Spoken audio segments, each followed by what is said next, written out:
Middays with Marcus Maven, broadcasting live from the OPC Pest Services studio on 93.9 The Ville. Now, here's Marcus Maven and Steve Rummage. Welcome back. It's Midday with Marcus Maven. 8150 93.9 is the number. 93.9 is the station. Brian Hall, what are you doing on the 17th and the 18th? Well, I would like to be at the soccer kickoff luncheon, and you can go to soccervilleusa.com and get your tickets now for that event. Doors open at 5:30. It'll be at the Brown and Williamson Club at the Cardinal Stadium. And the next day, I believe that they have a game the next day where they'll be taking on Evansville at Jim Patterson Stadium, and admission for that will be free. So be sure to get out there and support your soccer team. And happy belated birthday to Ken Lola yesterday. Shout out to the Fighting Lolas. So, Steve, during the break, we must pull back the curtain. You made a claim, and I am going to just go straight to the text line on this one. You violated a rule, and I want you to be openly punished for violating said rule. You bought a candle. Brian, listen to this man. Yesterday, Steve bought a candle. Now, before you overreact, it's not that Steve bought a candle, people. This is the same Steve that took me to public task on looking for accent pillows for my furniture. You remember that, Brian? I do. Yeah, you remember he had I just got a question. Is it a Yankee candle? It actually was. I was going to say. Steve, what scent? I like your taste in candles, Steve. What? Wait. Be careful. Let me finish. What scent is said candle, Steve? Spiced pumpkin. Oh, okay. Not pumpkin spice. No. Spiced pumpkin. No. It is August 14th, Steve. It's getting close. No. Football season. I need to have that. No. I'm gonna get Halloween and Thanksgiving. No. My jam, dude. I'm telling you. No. Yeah, you can get that. A couple months early. You think that's okay, Brian? I didn't light it. I just bought it. You think it's okay? Yeah. No, you don't buy Wait till pumpkin September. Spice anything in August. Dude, they haven't even moved back into the dorms yet. I turned into such a basic white girl, man, in the fall. Oh, dude. You already... Dude, I'm bad. And keep in mind, that's coming off the back end of my Tyler Mountain Water makes a delivery. Yeah. And I threatened them physically, if you brought pumpkin spice over here already, I am going to jump up and grab you by the throat and demand you take it away. Yeah, no, dude, I'm telling you, I get crazy. All right, so one of my buddies is really big into getting those Yankee candles. Uh-huh. And he has this one that he claims, I believe it's like a cinnamon roasted peanuts type thing. But it's he too claims early. That it smells like Freedom Hall. It's too early. I like that. I'm not happy. I mean, I can have a conversation. That is true. It was. They were at Kohl's. They were on sale. You could get I bought multiple styles of candle. Wow, it smells great. So does my car. See what I'm saying? You see what I'm saying? So you've been smelling pumpkin spice. No, I didn't like those. I'm not talking about lighting it. Once you have them in your house and you pull the cap off because you can't help yourself, you have absolutely no I did idea of delayed gratification. Every time I went to the kitchen, I was like, see, I knew it. I knew it. You cannot go. It's good. You cannot go. No. You cannot buy a got candle. Black ice in the car. It's awesome. Just when I think the delegation wants nothing to do with you. It's an all white. You do something like that. My car's white. And they bring you back. I know, and I got the black ice, baby. The leather. The delegation will review your application due to you having black ice. I drove it to church on Sunday, and a part of the delegation looked in it, and he smelled it, and he goes, oh, it's a brother's car. Did somebody say that to you? Yeah, I kid you not. See, and I was like, and I call myself just making up with somebody. Okay, inside joke. You know, everybody's familiar with the black eye. Oh, man, it's thunder. Just when I thought I was out, they I'm back, baby. Right back in. You know, I asked a lady friend that the other day. Yeah. It's like, this is what I said. What kind of air freshener you got? Yeah. Don't play. She says, black eyes. Yeah. Let me hit you back. I know. Dude, that's where it's at, man. Dude, that ain't nothing like it, man. That is so funny. But Steve, thank you for getting me out of my rut from yesterday. I mean, I'm telling you. So just to clean up that story. Yesterday, really, Steve, I have to know this about you. Yeah. Because you know, like I said, I make fun of, you know, sometimes you kind of do the leg tap when everything's not going right. You know what I'm saying? You kind of got the, you know, the little tap going, right? Right, I do. At what point, at what card swipe and denial do you really bail? 8150 939 is the number. 3831 939 is the text line. I need to know this right now. For those of you who weren't listening in the first hour, I went through my evening.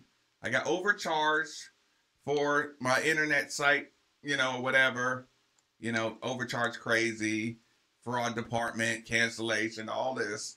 So in turn, I never thought about it affecting my card because I told them I've been in possession of my card. It's just one charge from the same vendor, but they still cut off my card. And I didn't find that out till right before dinner time. Mm-hmm. I swiped my card, swiped it again, tried to, you know, the lady came over. She told me to swipe it. I took 4, and we're talking about 4 from the beginning. Amount, okay, yes. Pin, yes. You know, enter pin. Like, I went through the whole process.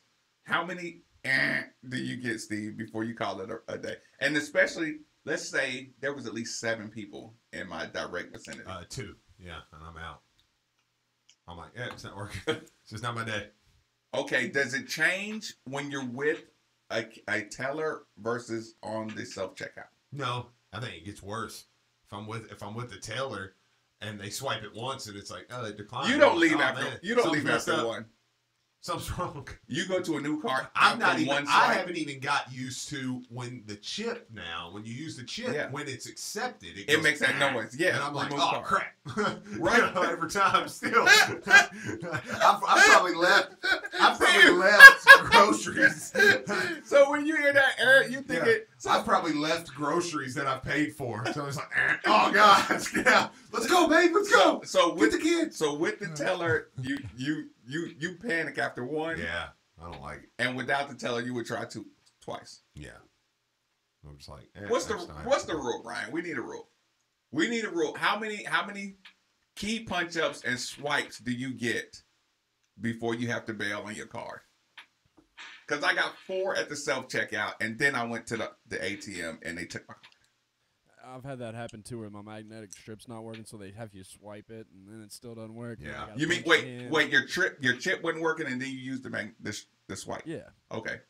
But I have a problem where I keep my debit card in my front pocket just because I don't like the bulk in my back pocket, and so it kind of eats it up quicker. And I replace my cards more often. Wait. You keep your debit card in your front pocket because you don't like the bulk. So I don't actually have a wallet. Like, what I do is I have the rubber band around. I only keep my essentials with me. Like, well, it's not a rubber band. It's actually like a thing with my initials on it and everything. But it's a money clip. And it's just like, my ID, my debit card, my health insurance, and my cash. Because I don't like having bulkiness in my pockets. So you mess up your cards fast. Well, they do just because, like, my keys are in there, too, so it'll scratch, So you don't have a problem with multiple swipes because you run into that problem often? Every couple of years. How many swipes do I get? Before, 3. 3 on self-checkout or with the teller? If I'm sitting there and it's like chip malfunction, and then you pull it out and you do it again, and then a chip malfunction. If you get to 3 times and it's still malfunctioning, you hand that card to that person and you say, "Yep, start typing the numbers." Yeah. Or I pulled one off one time. What? Yeah. I got mad. You panicked so you knew you had money? Is that why you got frustrated? Yeah, and I just slapped. It was at the Walmart. I just slapped the machine. It was like, and it came off? Yeah. Like, oh, idiots. Just left. Texter says, okay, tell me about Too Early. It was in Big Lots the other day. They already have Halloween stuff up and Christmas stuff. Yeah, Big Lots is different. They work the ball. Oh, okay. They play on a different set of rules than everybody. Okay. Yeah. By the way, I buy all my furniture and patio furniture from Big Lots. That's the spot. Maybe Steve's just a Big Lot. Listen. Hey, and if you look at me and you're like, you buy Big Lots furniture, you're dang right, because it's all like Ashley Furniture stuff. So. No, the bulk Halloween stuff is there. Okay. That little bar that I got, the Maven's Tavern bar, Big Lots. Okay. Yeah, fair. Okay. Let's make sure we all know that there is definitely no Big Lot shade. No, I buy a lot. We're gonna get them to sponsor. Yeah, I buy a ton of stuff. The guys that like, hey, the day after Halloween, I'm gonna go out and get a bunch of cheap stuff, and you buy basically next year's Halloween stuff like a couple days after the last Halloween. Go buy all the candy for next year. You do that? Yeah, because you get the 50% off or whatever. And you just let it set for a year. It's been sitting on the shelves a year. Hey man, when you got my God, I can understand that with Steve. When you got to get like a little kid's costume every year, and they're like want the $100 costume, and you can get it 50% off. I'll take that. Yeah. See, to me, storage is so agitating. Like I'm a minimalist, so storage is worth the price of waiting. To me, I cannot stand something that I've possessed a year and it's taken up a year of my life of worth of space. It drives me insane. So your space is more valuable than the yes. Like I don't care. I will wait and pay full $100 price than have a bag of something sitting there in my closet over there on the side. It'll drive me nuts. All right. What we got on this text line? Pumpkin spice. Because if I don't talk about this scrimmage soon, I'm gonna jump to this TV. Texter says, I only get 2 and always have a credit card backup. See, we do too. But my wife is collecting credit cards, actually. She has a Kohl's card, a Walmart card, a Best Buy card, a Capital One Platinum card, a Capital One Venture card. You better hope she never gets mad at you. Yes, because my life will be over. And let me just say, my wife works in the ER, and she makes a decent salary, and she has not like $200 on each one of these cards. I'm like, what the crap do we have all these cards for? What's the difference between a Venture and a Platinum? Is there a difference? I don't know. Or do you just like you? But she gave me. She's a collector. She gave me 2 of them. I guess to make me feel better. To make you not argue about it. You want me to tell you what the best one is? The Walmart card. You can't beat the Walmart card. I can see that. Oh, it's awesome, dude. I can see that. Yeah. Softball Dad Dustin, it's been a while. Thanks for joining us on 93.9, my man. Fire away. Well, you know it's mid-August when we're talking about pumpkin spice candles and credit cards. So, Steve, I've got your back on this one. Thank you. Ask Marcus real quick. Ask him what cologne he wears. Yeah. Yeah. Don't let him give you grief over what scent candle you prefer. Thank you. And then the other thing. Isn't Marcus the guy that said he has like Christmas presents laying around from like 2 years ago? He did. Because he wants to be the last one to open a present. That's a good point. Then now he's talking out the other side of his mouth saying, "Oh, I don't want clutter and I can't have this just laying around." Give me a break. Yeah, gotta have it one way or the other. Good call. And I need Brian Hall to make sure he's listening. Steve. Yeah. I almost busted you. We were. My family and I were in PCB. Hey. The same week you were. Yeah. And I had a plan, and Brian was he was sworn to secrecy. But if I saw you out, it was going to be good for you because you were going to like a couple of free lunches, maybe a free dinner or 2. But I was going to be anonymous, sorta. You were going to get a note from. Hey, this is from Daddy Sweeney, or hey, this is from Cuz, but I never caught up with you. Anyway. I would have lost it. That's perfect. We had this plan. He called me when we were setting it up, trying to figure out where you were. Dustin, I appreciate that call. Oh, Dustin, that's perfect. There was 3 awesome things about that call, and last thing first. Brian Hall. That's perfect.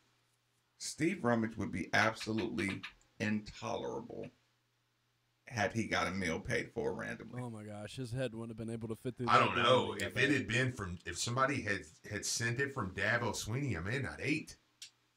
No. He was just gonna have it. It was already paid for. I just looked like no. He said he was gonna send a letter. It was from Daddy Sweeney. Steve, I may have been Kentucky fan, middle fingers in the air guy.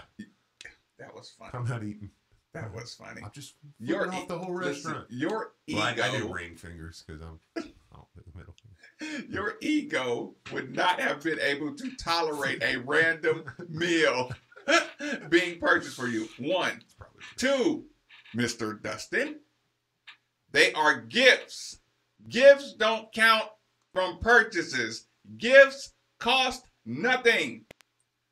Brian, we said I'd rather keep my space than buy something, than spend the money on something, than save the money.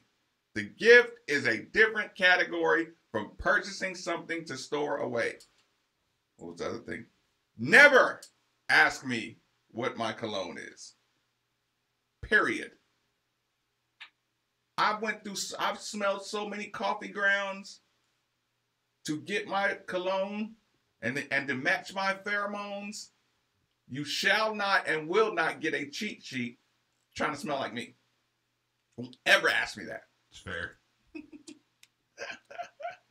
Okay, let's do it. Scrimmage last night. Let's go. Because that's what I've been waiting to talk about. Okay, so you listen. Do you want to read from the report and interpret the report, or give your version of what these things mean? I thought it, when I was kind of setting up the show, I thought best dictated through Rocco. He does a good job of giving us reports, and we'll see what we read from his reports. Because we weren't allowed to be in there. Right. Go ahead.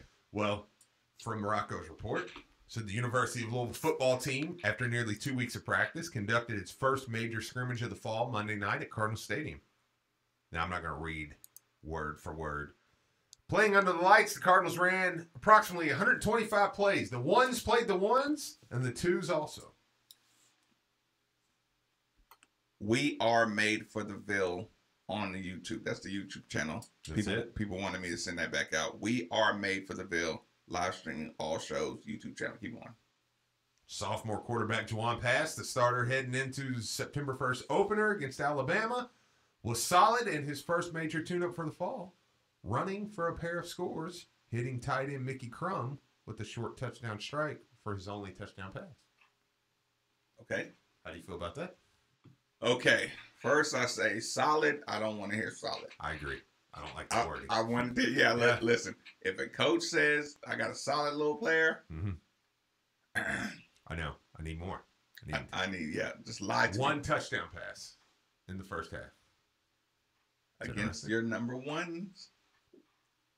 This was a no-win situation, and you know it, Steve. Yes. Dominant defensive performance, your offense sucks. Yeah. Run up the numbers, your defense sucks. Well, the offense did score 6 times in the first half. Does that make you feel good? No. Right. Yeah. Right. Yeah.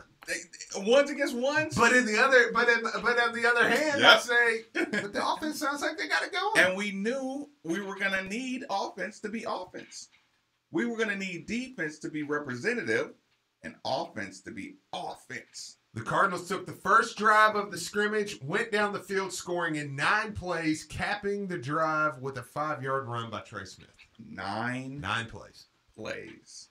Remember we talked about probably started on the 35 so it's probably 75, 80 yards. 30, 35. Yeah. But you remember the first thing we said moving forward? We said we always put the defense in a rough position. Don't do that, Steve. We always put the defense in a rough position by quick scores. Right. Or quick 3 and outs. Right. Like that was a factor. So a 9-play drive makes you happy, I think. No turnovers, 9 Why plays. did the defense not get off the field? I know. This is why I hate doing scrimmages, but we have to talk about this. I mean, get it? And I mean, this is why we have to talk about because sorry, Brian picked me up. That was funny. With the stretches. The stretches, yes. But the scrimmages, I mean, they're a big deal because they're live. I mean, this is live, full conducted hitting. moving the sticks, scrimmage. I'm going to go on. The offense raced out with 6 first-half touchdowns. Now, remember, that can be the first and the second team. So that's not all going to be – you got to take a lot of this into context, too. Okay? 5 coming on the ground, including a game-long 68-yard burst by freshman Javian Hawkins. Boy, they're really fast. That's what Bobby says. I know. They're different kind of fast. I know. Now, if Hawkins is a kid that's going to play, you're looking at 5 running backs. Bobby's best teams had stables that were that big. Are you comfortable with that? Yes. Oh yeah.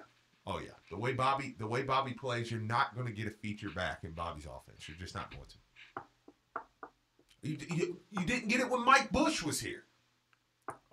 I mean, you're not going to get a feature one guy. I mean, there's a guy like Mike Bush kind of took the reins, but Colby Smith ran. I mean, Eric Shelton was here during that time. Now, Eric Shelton probably was Bush kind of come in and took over for Shelton. But, I mean, Lionel Gates was there during that time. George Stripling there during that time. I mean, like, these are backs that were big-time backs. That's how Bobby does it. I just don't think you're going to get one guy. I think that's one thing that Dominic Brown struggled with. I think coming into that season, he played well against Miami, and he thought, okay, I'm the back. And Bobby just don't play like that. Dominic Brown? I'm trying to think of somebody else. My Auburn guy that I love. Michael Dyer. Yeah. God, I want him to succeed so bad. Michael Dyer kind of, I think that he took carries. Bobby kind of, midway through that season, you could tell Bobby kind of fell in love with Michael Dyer a little more. So Dyer moved up the list. Like, that's how Bobby does. So, no, I want him at the ball every time, though. I loved Michael Dyer. Right. Michael Dyer. You only loved his biceps. No, there was 2 guys that come into this team that I thought were just going to be unreal. And that was Whitney Tureen and Michael Dyer. I was just like, we're going to win a national championship. Well, we got those 2 players. Michael Dyer should have been better. Somewhere in between junior college and here, Whitney forgot how to guard a man. I mean, no, Whitney was good. People remember he got a bad rep because that one Stevie Johnson play, which I still debate. I don't think that was all his fault. But I mean, he led the team in interceptions. It's so easy to fall into the label of bust when there's a memorable. Yeah, he led the team in interceptions for 2 straight years. I mean, like he could play. Robert Hicks scored on the lone touchdown for the defense, picking off a tip pass and racing to the end zone for a score. That's big. I think that's good. Now, obviously, it's good. I mean, that's not a John Madden statement. He intercepted the ball and ran it for the end zone. I mean, that's big-time play. But Robert Hicks is a freshman that a lot of people are looking at. He was a guy coming in as an Under Armour All-American. People were looking at, hoping he's ready to go and ready to play. And it sounds like he may have made one of the bigger plays for the defense that night. Sorry, Steve, you got to keep going. No, that's big. What, your headphones quit? So it's not just the beats? The skull candies are on the list too now? Of headphones I can't buy? I'm just going to have to go out and get Bose. Forget it. But I like hearing that from the young guy, from a guy like Robert Hicks, because I think there is a third position that is kind of open there for the linebacker. I think Dorian Etheridge is a guy who's going to step right in and play. I think C.J. Avery's a guy that's going to, step right in and play. I mean, he's going to continue holding down that spot. I think there's room there for a third guy to step up. Maybe that's Robert Hicks. D. Smith Lacopa, who wins that strong safety spot. That's close because D. Smith is a guy who's a captain. He's a captain. He's a guy who, coming into this, I mean, he's made big plays. Refresh everybody on D. Smith a little bit. Well, I mean, he come in as a 4-star guy. I mean, a big-time recruit. He's played well. He's made big plays, but I will say, I like Landon's body a little bit better. For people who don't know, Landon, Matter Day, I think. Yep. Matter Day. Yep. West Coast guy comes here, plays a little bit, moves to linebacker, outside linebacker, tears his ACL, was moving up the playing time chart, right? Mm-hmm. Came in here as a safety. After he gets injured, now they're trying to get him back at safety. Yep. He's talking about, basically the transition to linebacker. It helped his awareness on football. Yeah. But his eyes are trained as a safety. And Bobby's moved some beef back to safety. That's not a typical Bobby move. I'm interested to see if that. I think that's is that Bobby or Van Gorder? I think that's something with Van Gorder. Because Bobby a lot of times. Hey Brian, can you hit channel 1? What's going on? You're just really messed up over there? Yeah, I am. What's happening here? I get no sound. You just got nothing. I mean, I'm getting little flashes of it. We'll all just take a time out. Let's listen to Marcus. Quick commercial break. Midday with Marcus Maben, 8150. 93.9 is the number. Or 93.9 the Ville.